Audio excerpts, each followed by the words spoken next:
Hello, climbers, and welcome to Season 3 of Climbing Mount CMMC.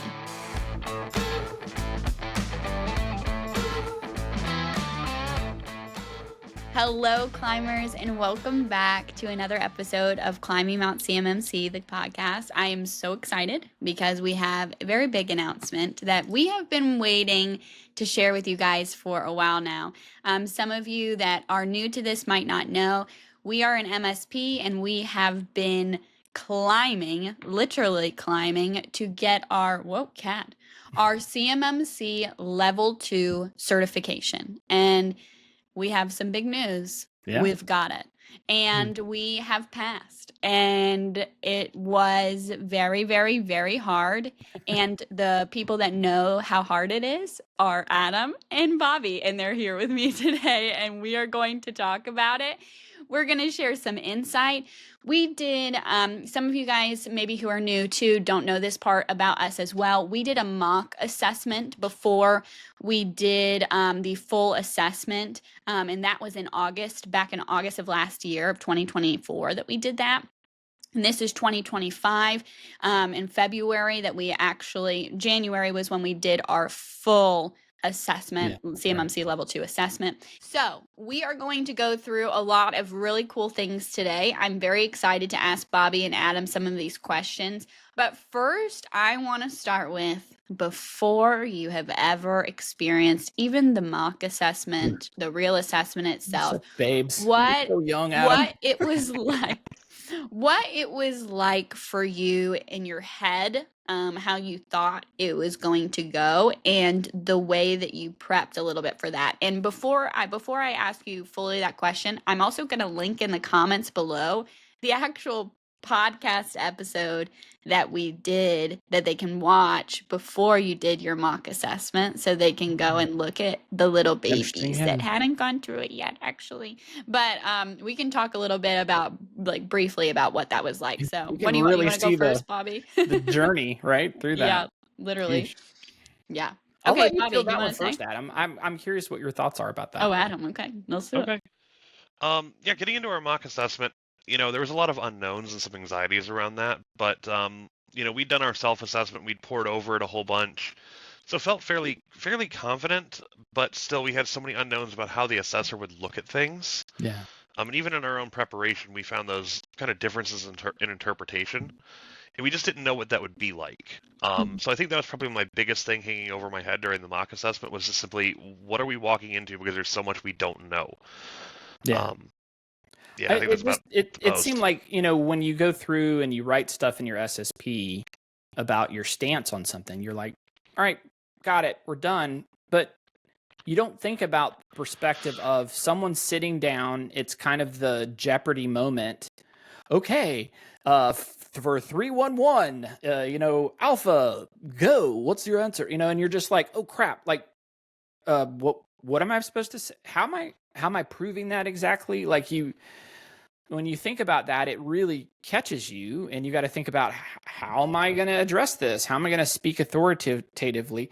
Because you're like on the 5-yard line, right? You're right there with the auditor. You've done all of this massive amount of work, and if you freaking fumble on the 5-yard line because you say it wrong or you don't set up your test right, like, man, that could really get you. And I think I saw a Future Feed did a mock assessment with Matt Tipcomb and Fernando Machado, and it was amazing. It was great. They went through. You mean? Yeah, it was such a great podcast. I enjoyed it, and I thought to myself, okay, that scared me a bit, because of the fact that I hadn't thought about necessarily that exact dance that was going to happen. We were ready, but we weren't ready for the dance, right?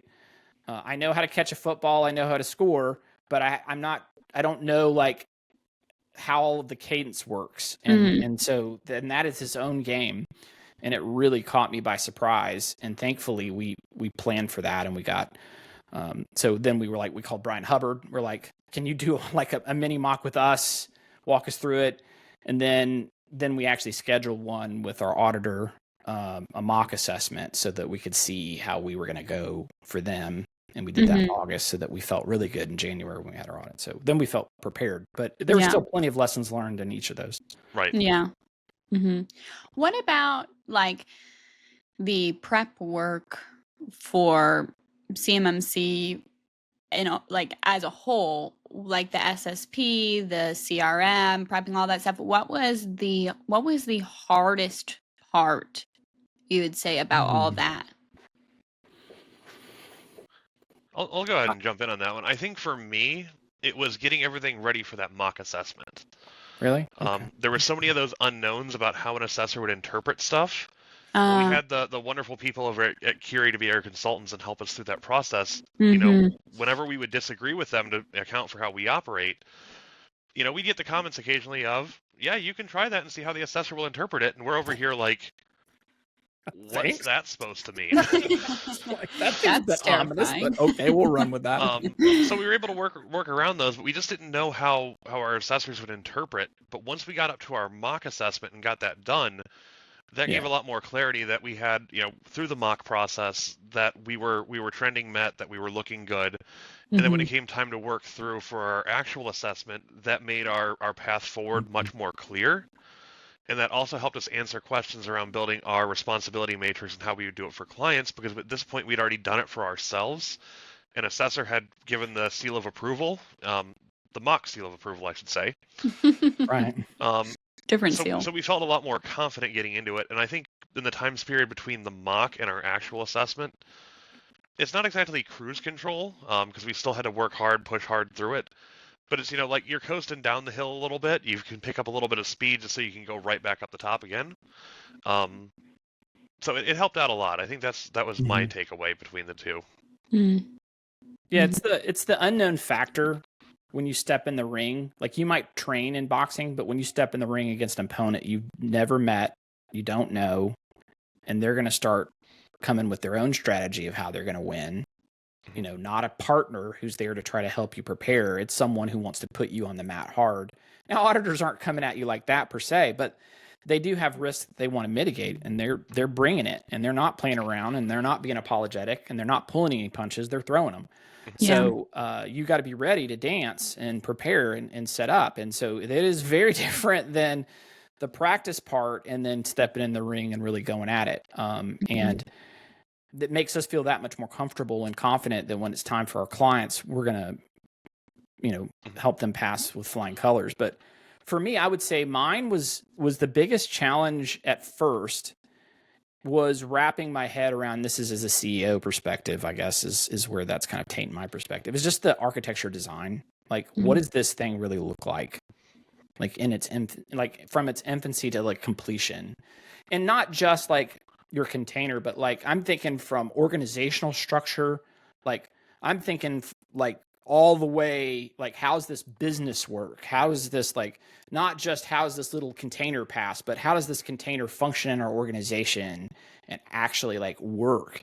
And then how does that connect as the second mountain as we talk about helping our clients pass?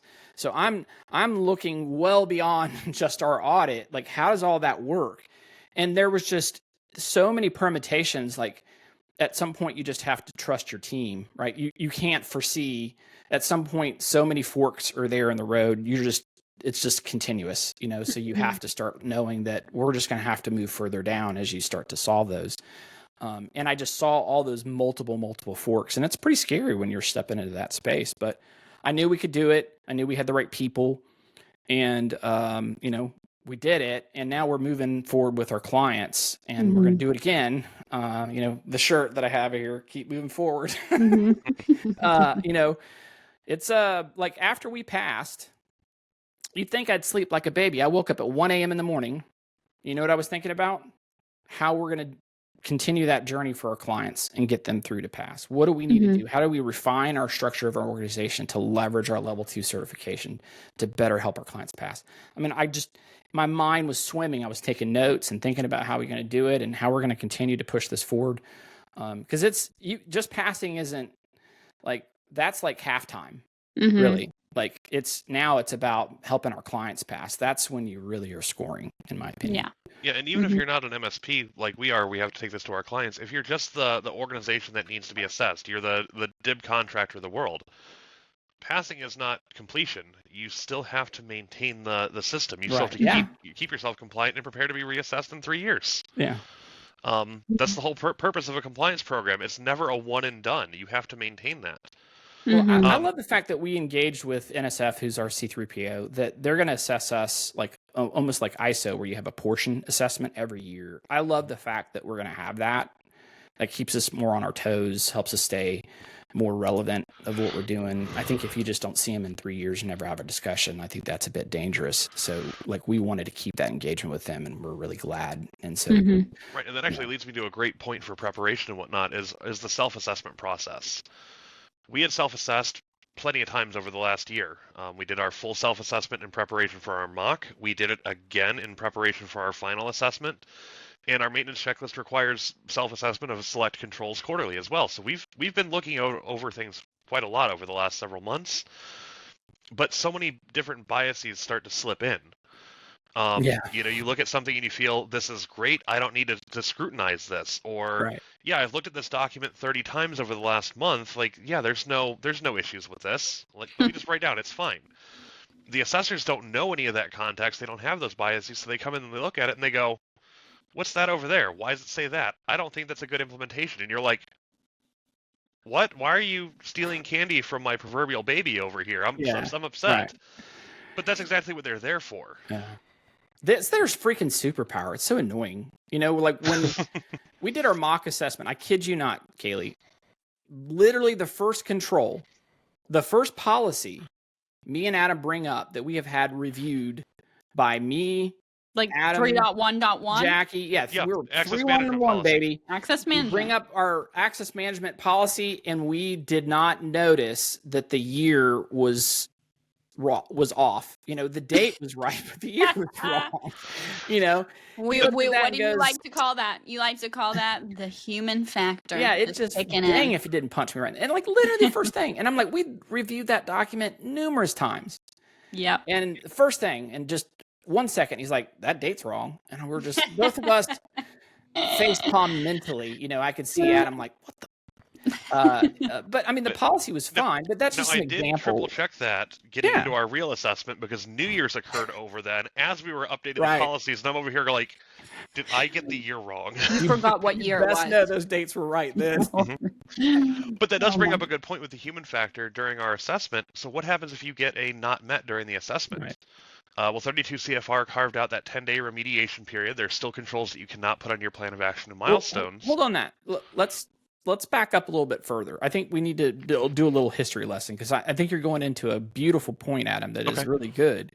But like, I don't know about you, but I thought that it was like there was no leeway there when we were coming, as we were preparing, as we were coming in for the landing.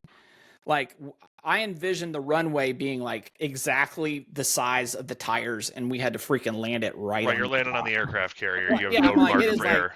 It's there, or you're off the runway and you're dead. Like that. Like, I didn't see in the initial drafts and some of these other things a lot of leeway or room for grace through that process. And so me and Adam are like, man, we're gonna have to freaking stick. I mean, like, it's either a 10 or it doesn't count. I mean, who goes to the Olympics going, either you get a 10 to pass, not just win. That's just really hard. But I mean, keep on talking, Adam. I think that we learned some lessons through that. Yeah, so that brings up the human factor. So we're going through our assessment, and we get on one of the controls, and our assessor is going through our policies and says, your access management policy doesn't match what you wrote in your configuration management policy, but you also wrote those policies must match. Yeah. Not the whole policies, but like a small, right? We're dealing with sentence was off some by password something. Complexity requirements, and we're like, huh? I had looked over that document a whole bunch. Bobby looked over it, and we had one other person in the company looking over it as well. So we looked at that, and and the assessor's asking the question, what's authoritative here, and why do I have a conflict in statements here? And we're like, we don't know. Yeah. So he's like, all right, I've got to report, mark this as a finding, trending not met. But we hit our 10-day window. We were able to look at that after our session with the assessor and go, what needs to happen to fix this? Bobby, which one do you agree is the authoritative one? And let's go ahead and go through our processes to update that. And we were able to take that back to our assessor the same day and say, yeah, we corrected this. We followed all of our processes, our policies. We've got evidence of that. we think we're good now. Here's our updated evidence. And our assessor was able to reassess and say, yep, that finding's no longer valid. You're trending met on this control now. Yeah. And like, as me and Adam talked about it so many times, like, oh my gosh, man, we're so human. Like, how are we going to get this perfect? Like, we We're just so human. yeah. Like, how are we going to get this perfect? We have no idea how we're going to, I mean, because how many documents do we have, Adam? Like, I mean, our 16? SSP alone is 217 Yeah, pages. yeah, I mean, there's just so many words, Kaleigh. So many words. It's unreasonable to expect that the human factor isn't, to some extent, going to kick in. And it ran us ragged for us trying to prepare for it. And we can talk about that a little bit later, but like, it was super hard. But when we came into the audit, what I was so great is a NSF, I think they handled it perfectly. They were like, look, during the audit process, if you have things that are not met, in the post session each day that you have, if there are things that we have a running tab on that, end out, close out, through that process, you can send adjustments or things that you feel will help address things that we might have found either not met or might have some eyebrow raising. And so, there were a few things that we had to go through. We were human, just like everybody else, but it was great to see that. I feel like there is stopgap measures plus the 10 days, which you talked about, and Kaleigh, we talked about in our podcast, that gives you the grace for those organizations who really took what they're trying to do serious. They came in very prepared, and then, oops, I became human and I made a mistake. What do I do? Is it a straight fail? And the answer is no, it's not. The mechanisms in 32 CFR that are written for those people who are really serious, we're not talking about standing up change control because you didn't have it. We're talking about, like we're speaking about, Right. Yeah, I do want to highlight that. forward. So we spent so much time on preparation. I think you easily, between the two of us, we've just spent about at least 100 hours each self-assessing. Yeah. We felt extremely confident getting into our assessments both times that we had a system that could stand on its own. We were looking forward to our assessor poking holes in it and finding those weaknesses, as that's their job. But we felt that we had met every control when we did our self-assessments. An organization that's feeling shaky or unsure or not sure if their processes or procedures will uphold a control, you might want to revisit that before you get into those assessments, because depending on what you're doing, that might not be something you can correct within that 10-day window, or the correction process itself has to blow through so many other, core requirements that an assessor would raise even more eyebrows at it, saying, really? You rushed deploying a SIEM in 10 days? Yeah. Are you mad? Well, I think it just also goes to reiterate that you absolutely are a crazy person if you go into this audit without having at least gone through some type of mock qualification of your process. I can't tell you how many companies that I have talked to that are C3POs, and they're like, I'm like, how many companies have come in and they weren't even out of phase one? They're like, they just story after story of just companies that just sort of waltz in there like, they're the rooster on the walk there, and they've got it all, and then they're like, look at me, I self-reported a full compliance with right, and they're 800-171. like, I'm perfect. Dude, that's not calling a anyone out 2-page there. SSP written on a napkin. That doesn't count. That's, I'm sorry. Yeah, your We're not acceptable use moving policy past says phase don't one do here. bad things, and you think that's good. Right. Bad thing. So like, and that's happening like constantly. These organizations are coming in here. So like, if you have not gone through, and then there are people that I've talked to that were like, they were prepared. They had their SSPs written, but they didn't get ready for the dance, and they got punched in the face there too. Kaleigh, how many hours do you think I spent writing the test procedures for our self-assessment for our audit? Do you understand what I'm asking? That was a long sentence. Yeah. Writing the test procedures for your self-assessment for your audit. That we're planning on providing when they were like 311, speak to it. We read our SSP and we talk about those types of things. And then what are the prepared tests that we are willing to show? I would say you would take at least 80 hours thinking about how many. It was 85. It was like 85 to 90 hours. It's probably because you told me one time and it just sticks in there, But I'm like, now now that we have it done, when we go to review and reassess ourselves, but I was sitting down and I was starting everything that we had from our mock. I threw out and I started over again and said, let me go through and write them all out. And I did that independent of Adam, and then I had Adam go through and review what I had done. And you're referring to this is kind of like evidence of each of the controls is what you're referring to. Assessment objective, like what types of activities can we show them to prove that we feel like it was met? Right. If we look at like the privacy and security notice requirement under the access control domain, our policies say we have to provide that. We define what that is. Meanwhile, Bobby's going through saying, how do I prove this to an assessor? Okay, we know that's supposed to display during login, so we can grab a screenshot there, demonstrate that. But where's that setting located? Let me write that down. And so that way, when we get assessed, go ahead, Bobby. You want to say something? All right. Well, just pro tip, like as you go to do that, I started realizing, oh my gosh, like some of these are the same. Yeah, that helped us be more efficient to demonstrate. Like when they want to see the login process, we can go, okay, let's talk about our boundary control and what we do to get access to this enclave here. Hey, look, there's a privacy and security notice. Note that you saw that. Exactly. Here's the fact that we did MFA. Note that you saw that. Right. So that helped us speed through a little bit. But what I was ultimately getting to is when we go through that process and that dance with the assessor will say, how do you implement privacy and security notice? And I go, well, we've got our configuration management and access management policy that say this. Our notice is defined as this and everything. We can see it at login here. Would you like the demonstration of that? And the setting that applies it is here. And they'll go, can we see that setting? And Bobby's like, yeah, let me go ahead and share screen real quick and see. Look, it's right there. It put us in control of the pace of the assessment. Right. And most often than not, it led it to the point where we had answered our stuff and we had to pause for our assessor to write their notes, which then helped us move on to the next item. We wanted to have a really good cadence and flow to this process.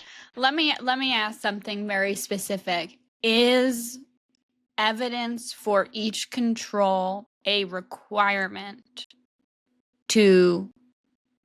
for an assessment? Like, will they look to see if you have evidence for every control? No, they won't. And here's why. And this is, I would say, good organizations and auditors, they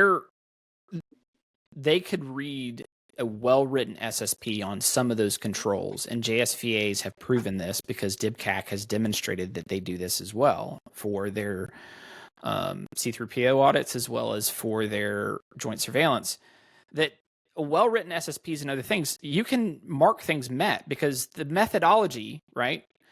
Interview, examine, and test, like one of those, your SSP could speak to it clearly and you can have some of those met before the audit even starts. Your auditor can look at it and they may ask you some basic questions and just move on. But also you could have performed exactly what Adam's saying, tests that are combined and they go, hey, login banner. Well, remember when I showed you this on access control and I did that login banner, yesterday that we had that, it had that screenshot, remember? Oh yeah, right. Okay. And then move on.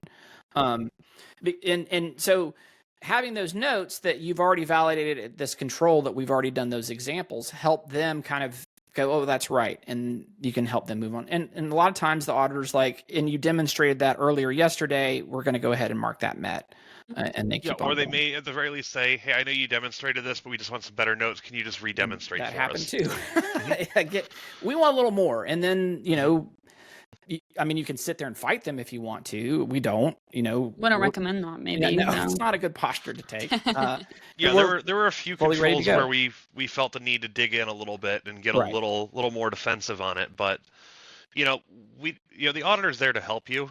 Bobby, you mentioned earlier about how this all goes through with the plans and, no plan survives first contact with the enemy. The auditors are not our enemies, though. The threat actors out there that are targeting our organizations, that's the actual enemy because they don't care. They're out to hurt you. The auditors are here to help you. So, as we prepared for it, we had the conversations. What if we do get a not met? Well, we take the time to understand, is it really a not met or is it a difference of opinion? If it's a difference of opinion, we can have an appeals process to try to get it on track. But if it's truly a not met, then it's a not met. And we have to just take that on the nose. It's an ego blow, but that's what they're there to catch. Well, here's a perfect example. We had one not met that had to deal with, we were referring to a term they didn't feel was adequately defined. They could see that the system was addressing everything with those controls. They just wanted to see it better defined. A little more clarity.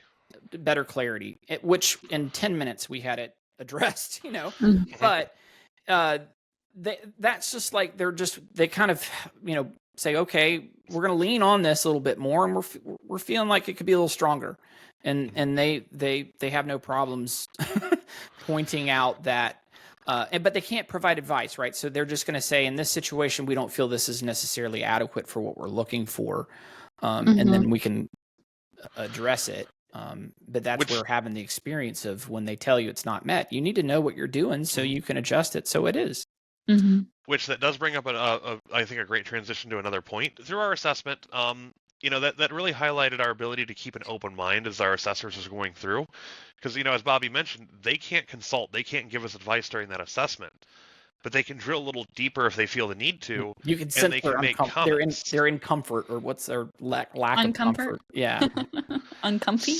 But it's being good of being able to listen to and look for cues when you explain something and they go, oh, that's interesting.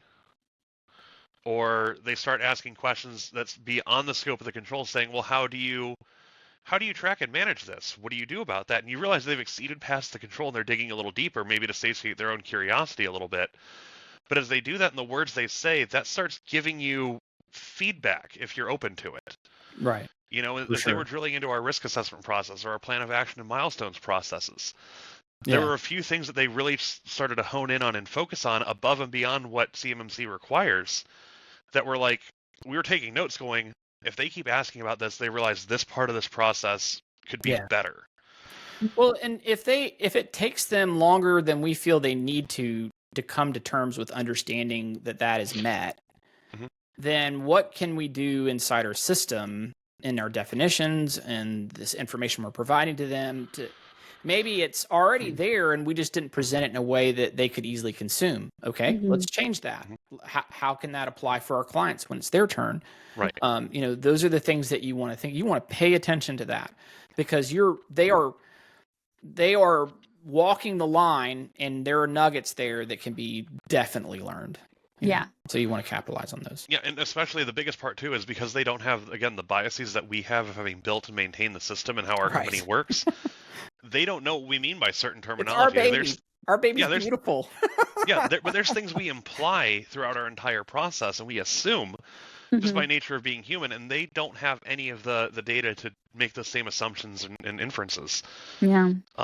Which really, again, helps cut through the nonsense to determine, do we have a good system, or do we just have good people that know what to do, that can build a good system without documenting it? Yeah. Don't die by assumicide. That's what I like to say. Yeah, you got it. I need a Don't t-shirt allow with that. assumptions. Yeah. Yeah.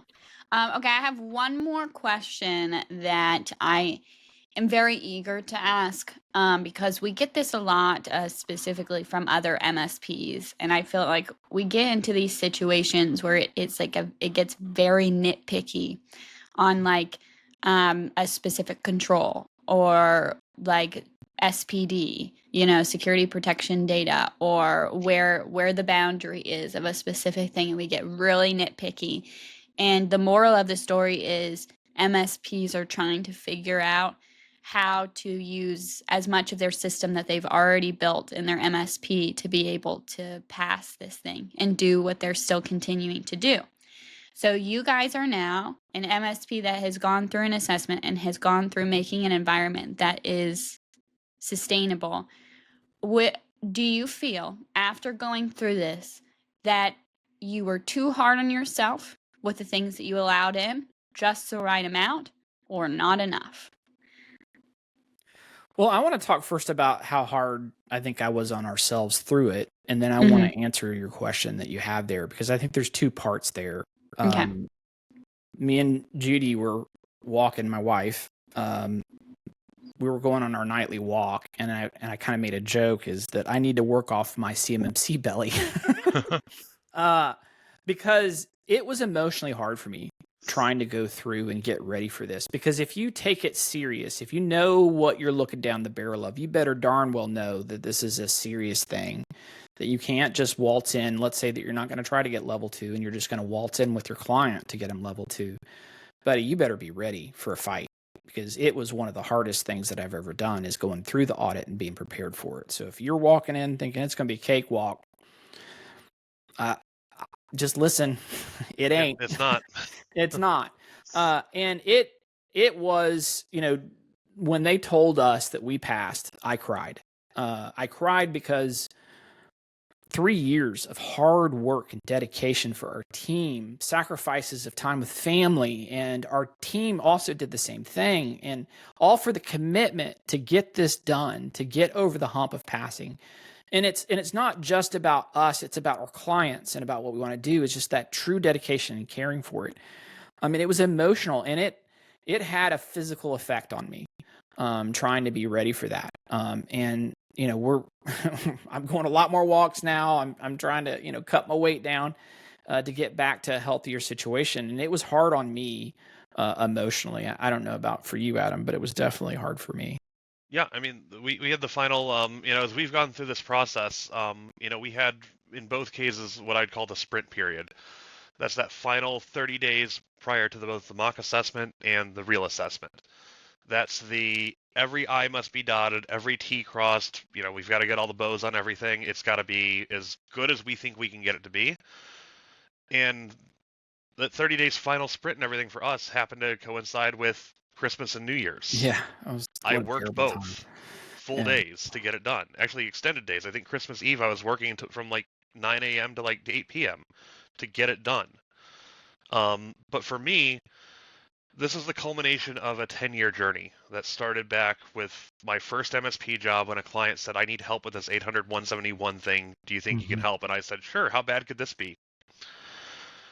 Then going through that, hearing the CMMC discussions, the debates, the naysayers, all the stuff around that, the different opportunities, and being able to come over with Bobby and the team here to keep that going and actually really focus and hone in on it. And then to come back at the end of it and say, 10 years later, we've got a piece of paper that says we did it.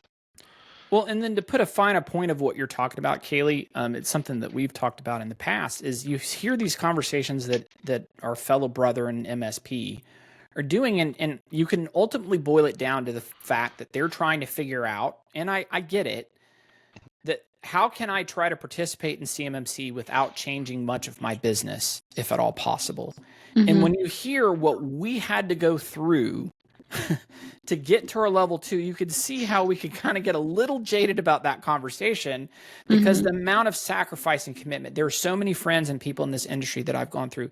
They've been doing it for 8 years. They were there before it was even really called CMMC. I mean, Yeah, we've been doing this for 3, like Summit 7 and Scott Edwards and their team. They've been doing this for 8 years, man. They have been slugging mud and out there pounding dirt to try to get ready their company. And they're like 200 people.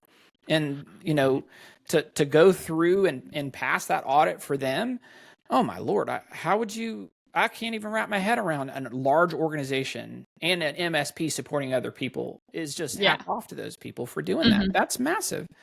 Yeah. And then you hear these other people who are like, so do you think that I need to have a system secure? Do I need to have my own enclave to support our clients? And I'm like, what tools do I have to buy just to solve this problem? right. You're like, what are you talking about? Like, at this point now, I don't choke people, so that's good.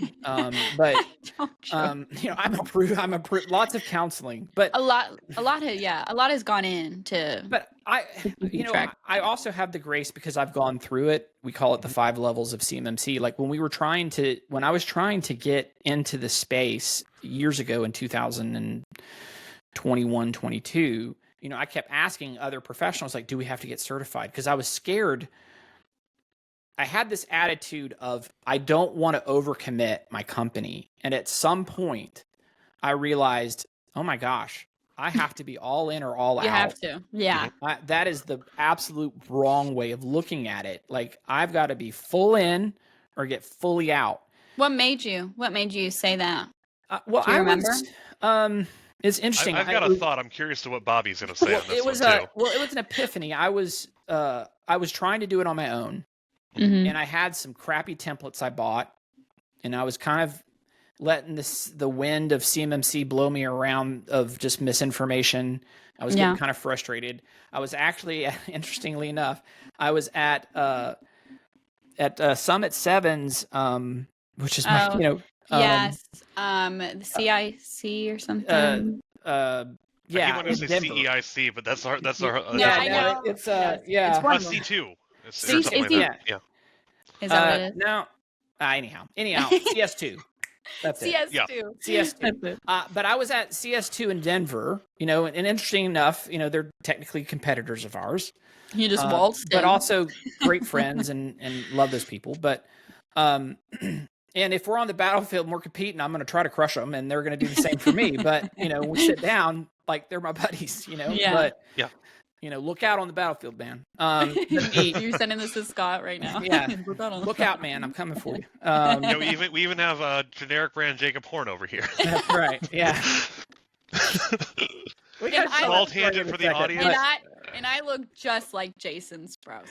I mean, just we got to tell that story. So we're at Seek East, and we walk on the elevator. This we is turn so around. funny. The door's starting to close, and this dude turns around and he sees Adam, and Adam. he goes, "I'm such a big fan. I'm a huge fan of your podcast. Yeah, you're the guy for the podcast. Like, I'm such a big fan. And we're like, wow, people know our podcast. That's amazing." He goes, "Jacob, huge fan." And we're all like, they're not talking about our We podcast. both looked at each other and just bust out laughing. I'm like, "Well, Jacob Horn, how are you doing today?" And I'm over here my like, gosh. Mom, can we have a Jacob Horn? No, we have a Jacob Horn at home. we have a Jacob Horn at home. It's Adam. It was so funny. So I had my to tell God. Jason on their team and Joy as well. They got a good chuckle out of it. That's so It was late at night too. Guy had clearly had a couple drinks and everything like that at a conference, as one tends to do sometimes. It was a good chuckle. That's so good. I really hope that guy is not beating himself up over this, going, "Oh my God, I called the wrong person." No, he's listening to No, he doesn't listen to ours. He listens to Summit 7's podcast. That's the point. Good point. Never mind if he that. listened to ours, he'd know better. Yeah. Anyway, tangents aside, so you were Anyway. talking about C2 and Summit Yeah, 7 kind CS2 of Yeah, pushing forward. and I was going at to that. that moment, and I realized I can't do this on my own.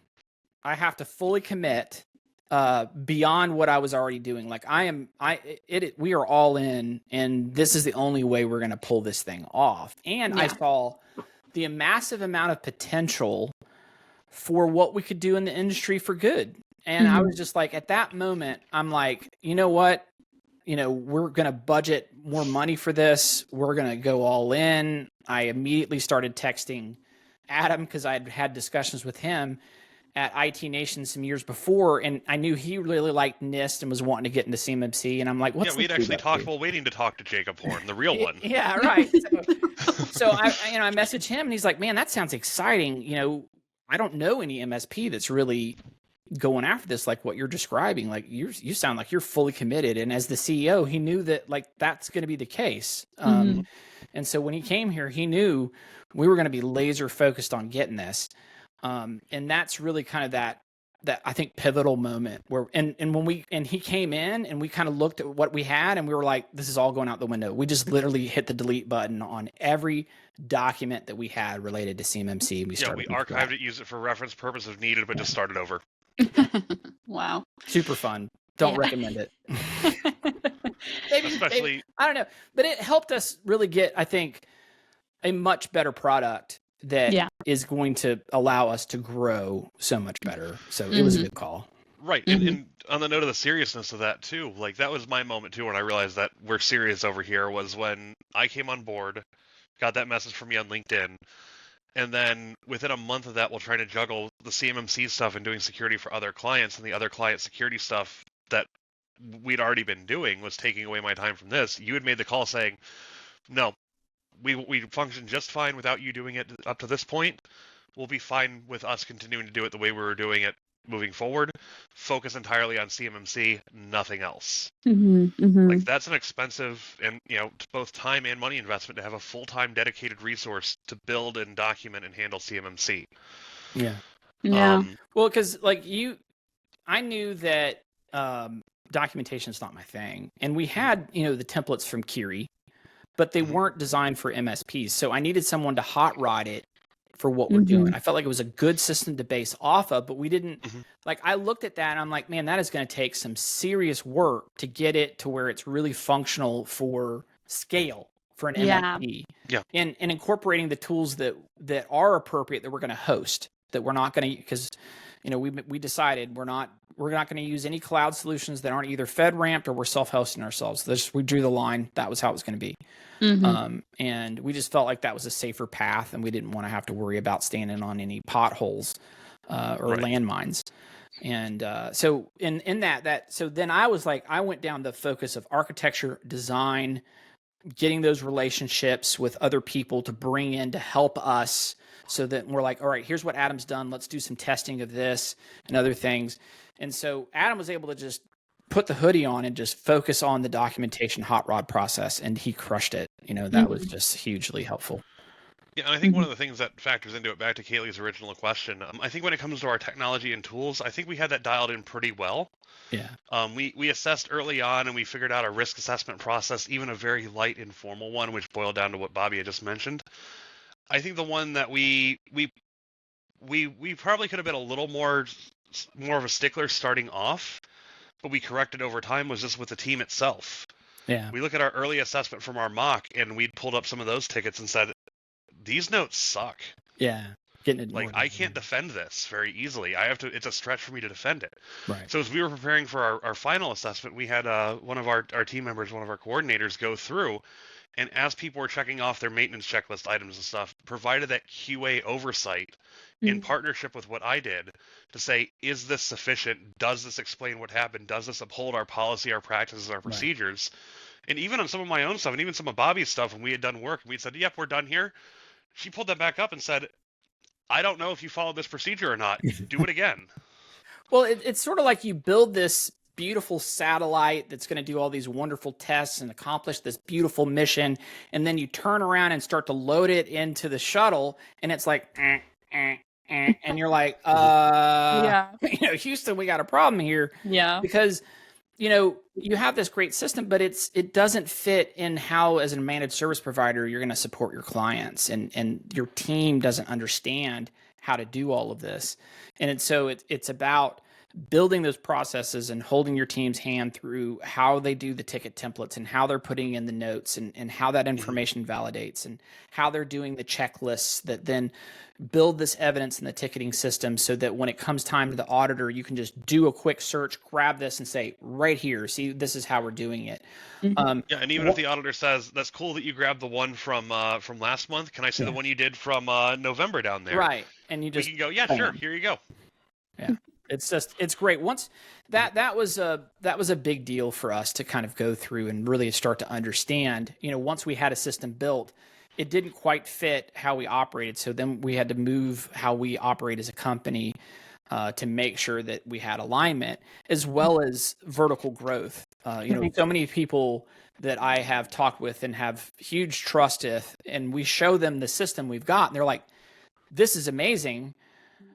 But my big concern now is, how can you handle the growth that's going to come your way? What assurances can you have that's going to make us feel like you're not going to fold like a lawn chair when, come June? And so, we've got to share, like, here's our approach. Here's how we're doing things. This is, how we're going to handle at scale. And it is, but it's a challenge, but anyhow. Yeah. I think all that, just to wrap up that point and put a nice bow on it, or the term that kept coming up in our assessment was square the circle. Square the circle. Every time Bobby hears that now, he's just going to just shudder a little bit, just from the assessment experience. But, going back to it is those procedures and everything that we'd built helped reinforce it to the existing team, train them, get them up to speed, support them through the process. We made sure after our assessment and everything, as we kept pulling that evidence, and that evidence kept helping us out, to call back to the team members and let them know, hey, you guys are absolutely crushing it here. Because that's important to make sure we're highlighting the good too. But all that really helps build out for us. The simple matter is, as we grow in scale and new staff comes on board, the guardrails already exist. They have the lane to work in.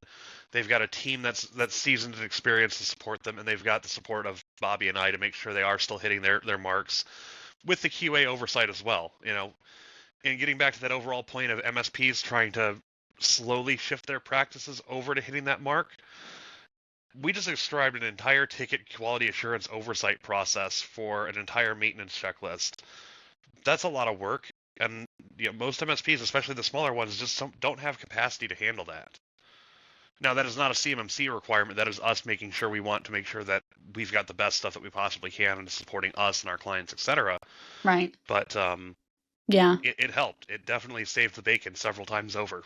Yeah. Well, I mean, that's a good point. Like, there's so many times where we would sit down and I would say, well, Adam, here's the bar. We're here. Like, we're hitting it. And you, Adam, you're like, but we need to be here. And I'm like, okay, we'll do that.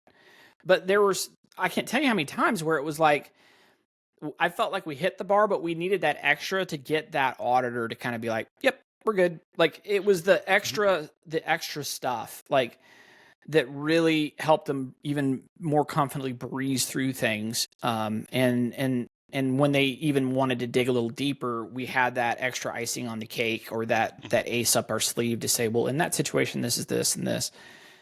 I was that all called back to our existing policies and procedures too, so it was based in what we were doing, just that extra little spice. I was a little surprised. I don't know about you, Adam, about how often we had to do that. They were so thorough and so deep in what they were doing, and I get it, but I was really glad that we went the extra mile, because there was lots of times where we had to kind of fall back on some additional validations and checking to say, well, this is how we're hitting it met, but here's additional validations are here, and here's some additional tickets where we do this double check, and they're like, oh, well, that's great. Okay, check. Yeah, because there was definitely a few lines of questioning where they did dig a little deeper beyond the requirements. I think it was just as, with NSF at the time, they were going through, it's February 6th right now. Yeah, exactly. Formal assessments have only been authorized for a month and a half. Yeah. So pretty early in the queue. So anyway, they wanted to dig deeper on a few things, but to your point, Bobby, about the how do we go above the bar? If we were shooting for that, we still had to account for the fact that time is money. So how are we being smart with our time? Right. Are we being smart with our money, and are we being smart with our resources? So if we wanted to go above bare minimum, as much as I would love to fully implement a Fortune 500 class security system with all the bells and whistles and everything, we're a small company. Wow. It'd be fun. It'd be a fun adventure. His idea of fun is lost on me. That's someone who's not the CEO speaking, let me tell you. Exactly. I don't have to pay the bills because someone pays them for me. I just got the blank check. Right. But Bobby was really good to keep that reined in when I go, well, what if we did this bit? Well, how do we do that affordably scalable? Like, how does this help? Or, yeah, that's great. Not right now. Or there's no way we can make that work. Like, just move on from there. Like, yeah. So, Bobby, when are we doing 853 and going for our FedRAMP? 853. You're a wild child. You're wild. Oh gosh. Well, guys, what a mountain. What a mountain to climb. Great work. Pat yourself on the back and then continue to climb. Yeah. Because here we go. Off to the next thing. But we are very thrilled. We're excited.